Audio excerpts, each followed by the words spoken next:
족보에 흐르는 하나님의 은혜라는 제목으로 말씀을 전하겠습니다.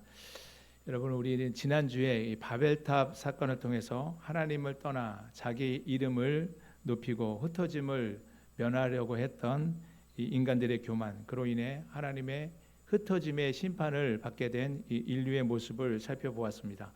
그런데 그 흩어짐 이후에 이어지는 이 본문의 기록이 또다시 이 족보 이야기로 이어지고 있습니다.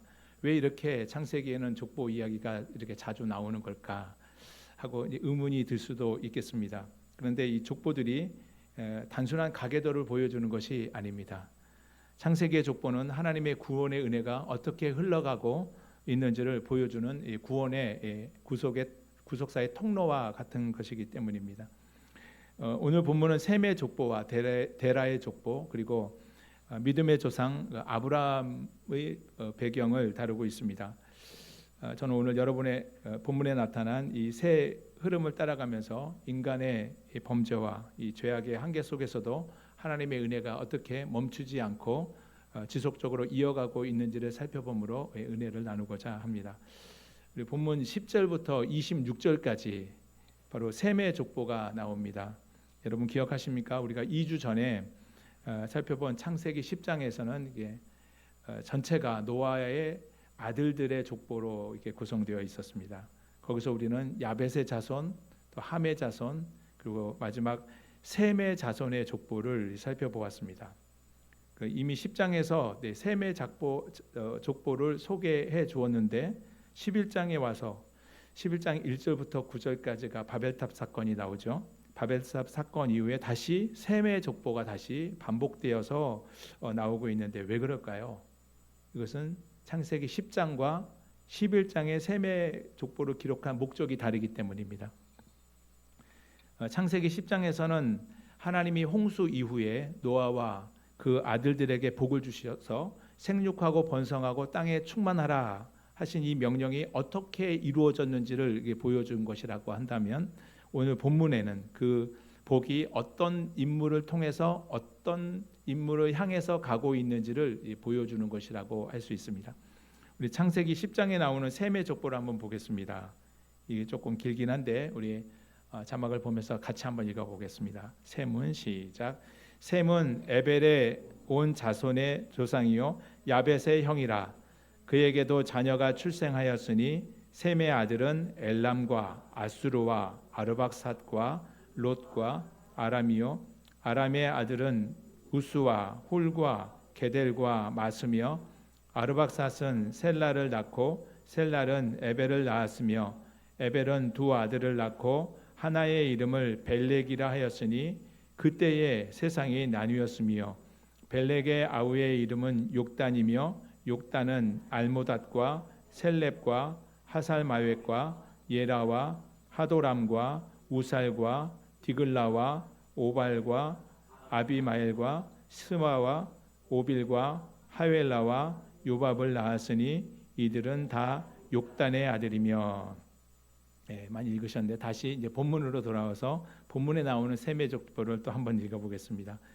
셈의 족보는 이러하니라. 시작. 셈의 족보는 이러하니라. 셈은 100세 곧 홍수 후 2년에 아르박삿을 낳았고 아르박삿을 낳은 후에 500년을 지내며 자녀를 낳았으며 아르박삿은 35세에 셀라를 낳았고 셀라를 낳은 후에 400년을 지내며 자녀를 낳았으며 셀라는 30세에 에벨을 낳았고 에벨을 낳은 후에 403년을 지내며 자녀를 낳았으며 에벨은 34세에 벨렉을 낳았고 벨렉을 낳은 후에 430년을 지내며 자녀를 낳았으며 벨렉은 30세에 르우를 낳았고 르우를 낳은 후에 209년을 지내며 자녀를 낳았으며 르우는 32세에 수룩을 낳았고 수룩을 낳은 후에 207년을 지내며 자녀를 낳았으며 수룩은 30세에 나홀을 낳았고 나홀을 낳은 후에 200년을 지내며 자녀를 낳았으며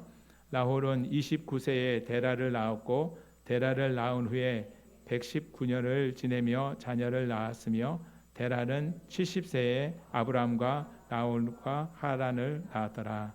아멘. 역시 족보 읽는 것은 쉽지 않죠. 전부터 소리가 조금씩 줄어드는 것을 느끼게 됩니다. 창세기 10장과 11장에 나오는 이 셈의 족보가 어떤 차이점이 있는지를 조금 살펴보겠습니다. 스크린을 보시면 우리 앞에서 읽으신 창세기 이 10장은 보면 셈의 자녀들이 몇 명으로 나와 있습니까? 5명 나와 있죠. 엘람, 아스루, 아르박사, 룻, 아람 이렇게 5명으로 나와 있습니다. 그런데 이 다른 자손들은 이제 상략이 되고 아람 자손, 그다음에 셋째 아들 아르박삿의 자손들로 이렇게 이어져 가는 것을 볼 수 있습니다.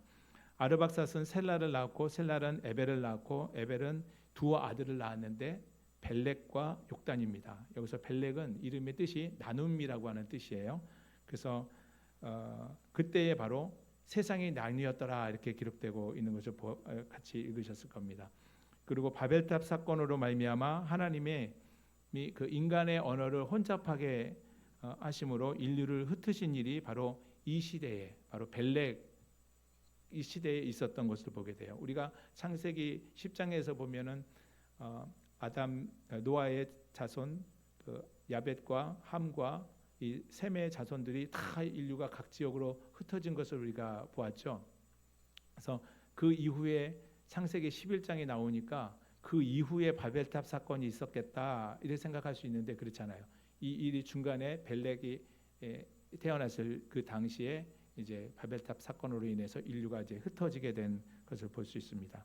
그리고 이어서 벨렉의 자손을 잇는 것이 아니라 에벨의 자손 두 아들을 보면 벨렉이 큰 아들이고 욕단이 동생인데 벨렉의 자손을 잇는 것이 아니라 욕단의 자손의 이름이 쭉 열거되고 있습니다. 그리고 오늘 본문에 나타난 셈의 족보를 보면 셈, 아르박삿, 셀라, 에벨, 벨렉, 그다음에 점선으로 이어지고 있죠. 르우, 수룩, 나홀, 데라, 아브람까지가 지금 11장에 나오는 셈의 족보입니다. 셈의 족보는 이제 족보에 흐르는 하나님의 은혜가 누구를 통해서 누구를 향하여 가고 있는지를 보여주는 겁니다.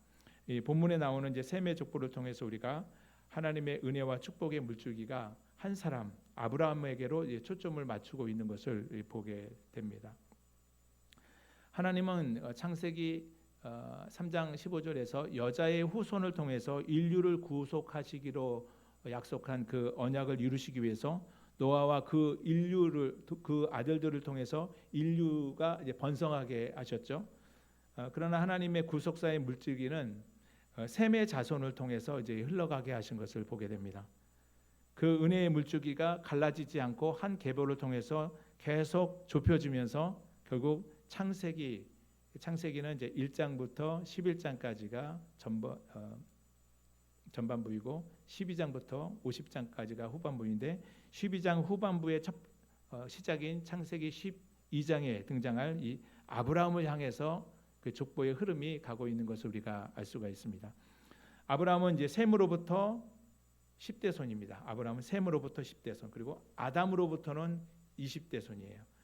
오늘 본문의 셈의 족보는 창세기 5장에 보면 이제 아담의 족보가 나오는데 아담에서 노아까지 이르는 이 족보를 셈의 아들 노아의 아들 셈을 통해서 아브라함까지 연결하는 역할을 하게 되는 거예요.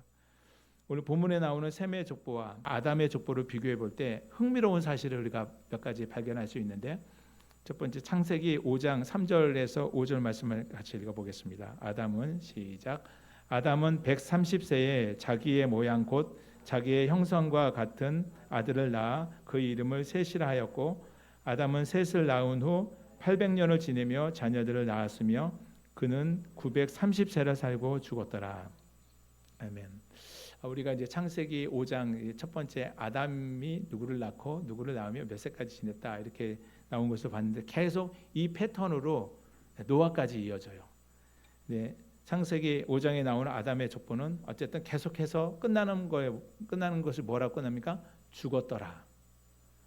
죽었더라로 마침으로써 죄로 말미암는 인간의 죽음을 강조하고 있습니다. 인간은 누구든지 죽습니다. 아담의 족보의 메시지는 인간은 다 죽는다라는 것을 가르쳐 주는 것이죠. 그러므로 살기 위해서는 하나님께 나아와라는 것이 아담의 족보가 주는 메시지입니다. 그런데 셈의 족보는 보면 자녀를 낳았다는 표현 그 뒤에 죽었다는 표현이 없어요. 좀 차이점이 있죠. 그렇다고 해서 셈의 자손들이 전혀 죽지 않고 뭐 오래 살았다 그건 아니겠죠. 다만 하나님께서 셈의 족보를 통해서는 그 은혜의 흐름에 맞추어서 죽음이 아닌 이 생명의 족보를 이어가고 있다 하는 것을 보여주는 겁니다. 우리는 셈의 족보를 통해서 하나님의 은혜가 생명이 어떻게 흘러가는지를 이렇게 보게 됩니다. 우리도 일찍이 다 허물과 죄로 죽었던 자들 아닙니까? 그런데 하나님의 사랑과 예수 그리스도의 그 구속의 은혜로 말미암아 우리는 생명의 족보에 편입이 되어서 그 은혜의 흐름을 따라서 살아가고 있는 줄로 믿습니다. 아멘. 예, 셈의 족보를 아담의 족보와 또 비교해 볼 때 또 흥미로운 점 하나는 그 아담의 족보에 나오는 그 인간의 수명에 비해서 셈의 족보에 나오는 인간의 수명이 급격하게 줄어졌다는 겁니다. 우리 스크린 한번 또 보실까요? 표를 보시면 노아 홍수 이전의 조상들은 평균 900세 이상 살았습니다. 하지만 노아 홍수 이후의 인간의 수명은 그 절반으로 급격히 줄어들다가 계속 줄어들고 있는 것을 보게 되죠. 이 셈의 600세를 살았고 그 뒤에 보면 다 400세 또는 뭐 200세 때 그렇게 살다가 아브라함이 마지막으로 175세를 살았습니다. 그리고 창세기 이후에 출애굽기에 나오는 모세는 몇 세를 살았습니까? 120세를 살았고 우리 이스라엘의 두 번째 왕 다윗은 몇 세죠? 70세를 살았습니다.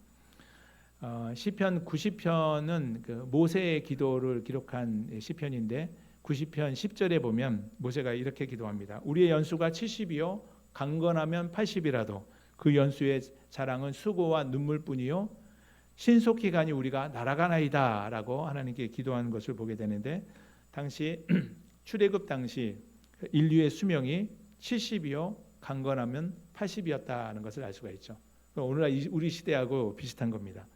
근데 인류의 수명이 이렇게 줄어든 것에 대해서 하나님께서 줄어들 것에 대해서 미리 말씀을 하셨어요. 창세기 6장 3절에 보면 노아 홍수를 이제 예고하실 때 하나님께서 말씀하시죠. 같이 읽겠습니다. 여호와께서 시작. 여호와께서 이르시되 나의 영이 영원히 사람과 함께 하지 아니하리니 이는 그들이 육신이 됨이라. 그러나 그들의 날은 120년이 되리라 하시니라. 아멘. 사람이 땅 위에 번성하기 시작할 때 이 땅 위에 사람들의 죄악이 가득하고 그 마음으로 생각하는 모든 것이 악할 뿐임을 보시고 하나님께서 홍수로서 이 지면의 모든 사람들을 쓸어버릴 것을 계획하셨습니다. 그때 인간의 수명이 줄어들 것에 대해서 미리 예고하신 겁니다. 하나님이 인류를 심판하실 때 어땠습니까? 밑에 있는 샘들이 터져 올라오고 또 하늘에 있는 창들이 열려서 하늘 위에 있는 물층이 있었어요. 하나님이 태초에 천지를 창조하실 때 궁창을 만드실 때 하늘 궁창 위의 물과 궁창 아래의 물로 나누셨어요. 그래서 대기권 밖에 이 물층이 감싸져 있었는데 하늘의 창문들이 열리면서 그 물이 다 쏟아져 내리게 된 거죠. 그래서 그 이후에 이 지구 우주 밖에서 지구로 유입되는 이 자외선, X선, 감마선과 같은 이 태양광선이 차단이 되지 않고 바로 그 사람들에게 쪼임으로 사람들은 그 모든 유해한 광선에 노출되게 된 겁니다. 그러므로 이제 인간의 수명이 계속 감소되었다고 보는 거죠. 또 그 첫 아이를 낳는 연령대도 많이 낮아진 것을 보게 됩니다. 창세기 5장에 보면 아담의 족보 우리가 아까 읽으셨는데 아담의 족보를 보면 평균 100세 이상 되었을 때 다 아이를 낳았어요. 아담도 130세에 자기 형상의 모양을 닮은 셋을 처음 낳았다 이렇게 기록하고 있죠. 근데 셈의 족보를 보면은 우리가 같이 읽으셨지만 어떻습니까? 다 30대 때 첫 아이를 낳은 것을 보게 됩니다. 그러니까 인간의 수명이 하나님께서 120세가 되리라 하셨는데 아담은 몇 세에 처음 아들을 낳았어요? 130세 때. 그럼 인간의 수명이 줄어들었는데 아이 낳을 그 시기가 100세 이상 된다면 어쩌면 아이를 못 낳고도 죽어버리는 일이 생길 수 있겠죠. 그래서 인간의 수명이 줄어든 만큼 인간의 출산 연령도 낮춰주신 것을 볼 수가 있습니다. 이처럼 홍수 사건은 자연 생태계와 인간의 삶에 많은 변화를 가져다 주었습니다. 인간의 수명이 단축된 것은 인간의 범죄 때문입니다. 그러니 본성이 부패한 인간이 오래 살아본들 더 쌓이는 것은 뭐이겠습니까? 죄뿐이겠죠. 그렇다면 하나님께서 인간의 수명을 단축시켜 주신 것은 오히려 죄를 덜 쌓게 하는 하나님의 은혜와 또 인간에게 유익이 아닐까 이렇게 생각해 볼 수도 있겠습니다. 지금까지 이게 족보를 비교하면서 살펴본 몇 가지 사실들을 봤는데 이것은 단순한 지식이나 이 통계를 나타내주기 위한 그 의미 이상의 것이죠. 족보를 통해서 우리는 죄로 인해서 생명력이 약해지고 또 수명도 짧아진 인간의 실상을 보게 되었습니다. 동시에 짧아진 생명 속에서도 하나님의 은혜가 멈추지 않고 계속 흐르고 있다는 사실도 우리가 발견하게 되었습니다. 그리고 이 족보의 끝에서 우리는 하나님의 택하신 한 사람 아브라함을 만나게 될 것을 기대할 수가 있게 되었죠. 이 셈부터 아브라함에 이르는 족보는 단순한 혈통의 연결이 아닙니다. 하나님의 구속의 은혜와 생명의 흐름이 어떻게 끊김없이 이어가고 있는지를 보여주는 생명의 족보이다는 사실을 우리가 꼭 기억하시기를 바랍니다. 지금까지 10절부터 26절까지 셈의 족보를 봤는데 27절부터 32절에는 그 아브라함의 아버지 데라의 족보가 족보를 이렇게 자세히 다루는 것을 보게 됩니다. 셈의 생명의 족보를 이어갈 이 중심 인물인 이 아브라함을 자세히 조명하기 위해서 이 성경을 비추는 이 카메라가 이 줌을 당기듯이 이 데라의 가정에 집중돼서 비추고 있습니다. 하나님께 택함 받기 이전의 아브라함의 행적을 보여주는 이 데라의 가정이 어떤 모습이었는지 우리 27절 말씀 읽어보겠습니다. 데라의 족보는 시작. 데라의 족보는 이러하니라. 데라는 아브람과 나홀과 하란을 낳고 하란은 롯을 낳았으며. 데라가 아브람과 하란과 나홀과 하란 이 세 아들을 낳았고 하란이 롯을 낳았다고 했습니다. 여기까지만 보면 데라부터 세 아들 그리고 롯까지 3대가 어우러져서 번성해가는 가정의 모습을처럼 보여지게 되죠. 그런데 28절에 보니까 하란은 그 아비 데라보다 먼저 고향 땅인 갈대아인의 우르에서 죽었더라 이렇게 기록하고 있습니다. 27절에서 데라의 자식이 보니까 아브라함, 나홀, 하란으로 이렇게 되어 있죠. 그러나 이 순서가 뒤에 그 하란의 이름이 뒤에 있긴 하지만 사실 하란이 맏아들입니다. 근데 이 하란이 고향 땅 갈대아 우르에서 그 아버지 데라보다 먼저 죽었어요. 하란이 어떻게 죽었는지는 이제 성경에 잘 나타나 있지 않지만 어쨌든 젊은 나이에 자식 롯을 남겨놓고 그의 아버지보다 먼저 죽었으니 그 가족 모두에게 큰 아픔과 상처가 되었을 겁니다. 자식이 먼저 죽으면 부모는 그 자식을 가슴에 묻는다고 하죠. 그 데라의 마음과 그 아픔이 얼마나 컸겠습니까? 아브라함의 아버지 이 데라가 어떤 사람이었는지는 여호수아 24장 2절에서 3절에 그가 어떤 사람이었는지 이렇게 보여줍니다. 우리 같이 한번 읽어볼까요? 여호수아가 시작. 여호수아가 모든 백성에게 이르되 이스라엘의 하나님 여호와께서 이같이 말씀하시기를 옛적에 너희의 조상들 곧 아브라함의 아버지 나홀의 아버지 데라가 강 저쪽에 거주하여 다른 신들을 섬겼으나 내가 너희의 조상 아브라함을 강 저쪽에서 이끌어내어 가나안 온 땅에 두루 행하게 하고 그의 씨를 번성하게 하려고 그에게 이삭을 주었으며 그랬습니다. 아브라함의 아버지 데라는 하나님을 섬기는 사람이 아니고 우상을 섬기는 사람이었습니다. 이 데라가 우상을 섬기던 강 저쪽은 메소포타미아 지역을 말하죠. 유프라테스 강 또 티그리스 강이 있던 지역입니다. 그 지역은 아주 우상 숭배가 아주 극심했던 지역입니다. 하나님이 아브라함을 그곳에서 만약에 이끌어내지 않으셨다면 아마 아브라함은 거기서 평생토록 우상을 섬기다가 죽고 말았을 겁니다. 다음 29절은 하란이 죽고 아브라함과 나홀이 각각 결혼을 해서 아내를 얻었다는 사실을 말해줍니다. 아브라함과 나홀이 장가들었으니 아브라함의 아내의 이름은 사레며 나홀의 아내의 이름은 밀가니 하란의 딸이요 하란은 밀가의 아버지이며 또 이스가의 아버지더라. 아브라함과 사레가 결혼을 했습니다. 나홀은 밀가를 아내로 얻었는데 형 하란의 딸입니다. 그러니까 아버지보다 먼저 죽은 이 하란은 론만 낳은 것이 아니라 또 밀가도 낳았고 그 뒤에 나온 이스가도 낳았던 것을 알 수가 있죠. 어쨌든 이들은 당시에 이제 근친 결혼을 했습니다. 그런데 30절에 보니까 사례는 임신하지 못함으로 자식이 없었더라고 그렇게 말씀하고 있어요. 아브라함의 아내 사례는 임신하지 못하고 자녀가 없었습니다. 고대 사회에 자식이 없다는 것은 여자에게 아주 불명예스러운 일이었죠. 모든 이스라엘의 여자들은 창세기 3장 15절에 나오는 하나님께서 예언하신 약속하신 언약의 자손, 여자의 후손으로 메시아가 오실 것에 대한 그 기대와 소망 중에 아이를 낳았습니다. 그런데 아예 임신하지도 못하고 자식이 없었으니 이 사례의 고통이 얼마나 컸겠습니까? 물론 아브라함도 마찬가지였겠죠. 본래 아브라함의 이름은 존귀한 아버지라는 뜻이에요. 뭐라고요? 존귀한 아버지. 아버지 데라가 지어진 이름입니다. 그래서 아브라함도 나름대로 자기 이름에 걸맞는 이 삶에 대한 목표와 포부가 있었을 겁니다. 사례의 이름은 어떻습니까? 사례의 이름은 존귀한 여자라는 뜻이에요. 서로 존귀한 자라고 여기는 이 두 남녀가 이게 만나 결혼을 했으니 그 삶이 얼마나 기대가 되었겠습니까? 그런데 자식을 낳을 수가 없었어요. 아브라함은 우상 숭배로 하나님을 알지 못하는 믿음 없는 가정에서 자랐습니다. 가족의 죽음으로 인해 상처와 아픔을 안고 살았어요. 또 자식 없는 고통, 그 조카 롯을 떠맡아야 하는 그런 상황, 불확실한 미래, 결핍과 무능함, 불명예를 안고 살아온 자였습니다. 이것이 우리가 믿음의 조상이라고 부르는 아브라함이 하나님께 택함 받기 전에 살아왔던 삶의 모습입니다. 셈의 족보를 통해서 생명을 잇고 구속의 은혜를 잊게 할 하나님이 주목하시고 초점을 맞추고 계신 그 한 사람, 이 아브라함의 삶의 모습이었습니다.